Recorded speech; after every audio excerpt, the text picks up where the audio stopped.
放俾啲高年級嘅同學去使用。桌球室入邊有3張兒童專用嘅桌球台，平日唔識小息都可以俾啲高年班同學去使用。高年級嘅同學亦都會喺體育堂嘅時候有機會看到桌球，大家一齊入嚟參觀下啦！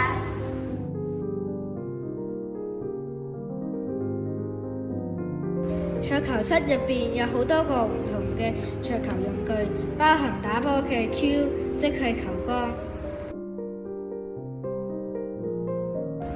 標準嘅英式桌球有22個波，包括1個白波、15個紅波同埋6個顏色波。不過我哋依家玩嘅最多只係10個紅波。同埋仲有巧克粉，通常係藍色或者綠色，插喺個球桿嘅尖端，增加同白波嘅摩擦力，減低滑桿嘅機會。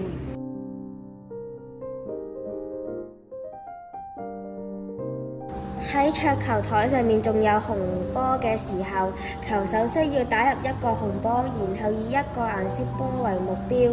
顏色波入袋之後會放返喺台上面，球手繼而再重複打紅波後再打顏色波。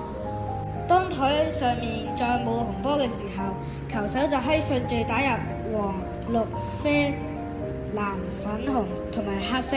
呢度共有6個顏色波。今次入袋之後就唔會再翻去台上面。當台上面所有波入晒袋之後，度數較高嘅人就為勝利。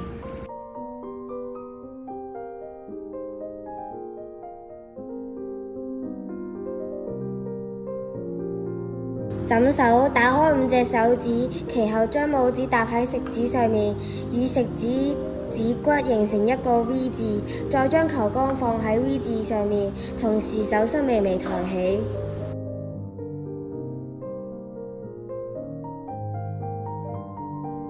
握桿，後手握住接近桿身嘅尾端，拇指同食指喺虎口位置握住球桿，其餘3隻手指指側不需要太大力嘅，同時肩膊至手腕盡量放鬆，有利運桿時的流暢度。